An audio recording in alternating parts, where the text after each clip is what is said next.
Everyone. अच्छा शर्मा, हमें ये बताइए कि आपको अपनी टीम है भूतों को किससे मिलवाने के लिए लाए हैं आज? जी हम प्रीतम प्यारे और वो के शो पे आए हुए हैं और टिकू जी और प्रसाद और हम लोग सब इकट्ठा हम लोग ने मिल कर के अभी एक एपिसोड शूट किया, बहुत मज़ा आया। और बस इनके प्लेटफॉर्म पे हमारी फिल्म के बारे में हम लोग बात करने आए और ये शो मैं देखता हूँ और मुझे बहुत पसंद आता है और it's the perfect fix for us because हमारी कहानी भी भूत के इर्द गिर्द रिवॉल्व होती है और ये ऑफकोर्स हम जानते हैं सभी के ये शो भी भूत के इर्द गिर्द घूमता है और मेरे बच्चों का बड़ा फेवरेट शो है ये, तो I know they will be happy to see the father also. अगर फिल्म की बात करें तो थोड़ा स्टोरी के बारे में और अपनी कैरेक्टर्स के बारे में हमारे ऑडियंस को भी बताइए। जी संक्षेप में फिल्म की कहानी ये है कि मुंबई शहर में रीडेवलपमेंट हो रहा है, पुरानी बिल्डिंग टूट रही है, मिलें टूट रही है, सबसे ज़्यादा तकलीफ़ किसको हो रही है? तो कहता है कोई मुंबईकर, बोले मुंबईकर के अलावा किसको हो रही है? तो हो रही है भूतों को क्योंकि पुरानी मिलें और पुराने घर जो है वो भूतों का अड्डा हुआ करते थे, तो अब बेचारे जाए कहाँ? तो इस चक्कर में अब एक गेंदामल हेमराज का एक मैंशन बचा है और उस मैंशन में क्योंकि इतनी डिमांड है रहने की वहाँ पे, तो भूतों को इंटरव्यू बेसिस पे रखा जाता है। अगर वो कुछ कंट्रीब्यूशन कर सकते हैं उस भूत घर में या उस मैंशन में, तो मान लीजिए कि जैसे कि राजपाल साहब एक 5 स्टार होटल के मेरा ख्याल है शेफ़ थे, तो ही इज़ या तो सॉरी राजा घराना की शेफ़ थे, तो उनको एम्प्लॉय किया जाता है as the cook of that mansion. And likewise, Mai is playing character and everyone else is playing a character. And that's how the story goes forward.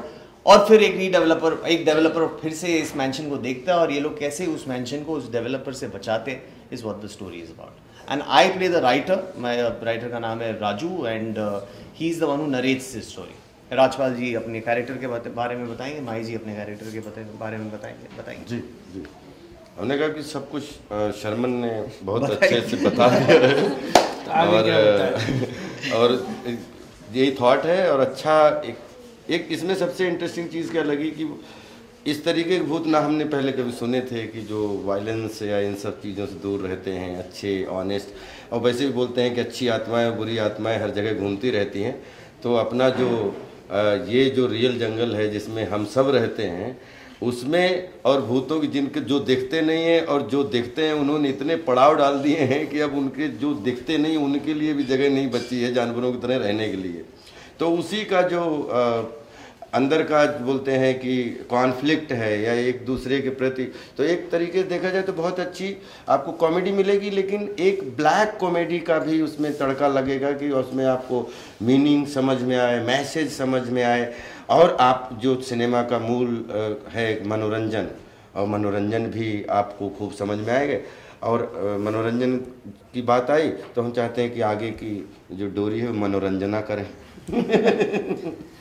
जी, मैं मनोरंजना कुमारी का रोल निभा रही हूँ फिल्म में, जो सिर्फ मनोरंजन और मनोरंजन में विश्वास रखती है।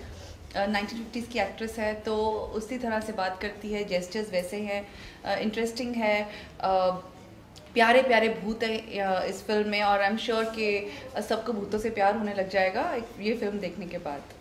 अच्छा शर्मन, जब आप मूवी में भूतों से इंटरेक्ट करते हैं तो आपको डर लगता है या एक्साइटमेंट होती है, खुशी होती है भूत से मिलके? कहानी में ऐसा है कि मैं I am the narrator of the story, तो मेरी एक्चुअल इंटरेक्शन नहीं होती है। मैंने भी ये कहानी सुनी है और मैं एक डायरेक्टर साहब को ये कहानी सुना रहा हूँ और वो डायरेक्टर साहब है परमव्रता इस फिल्म में। तो लेकिन निजी तौर पे मैं ये बता सकता हूँ कि मुझे भूतों से बड़ा डर लगता है and I am petrified. I have heard of many instances where people have encountered ghost and I don't know how they've survived, because if I was to encounter one I would definitely not be standing here, I would have been dead. अच्छा, film की music की बात करें तो किस तरह की music है मूवी में? For more entertainment, log on and subscribe to www.youtube.com/venusmovies.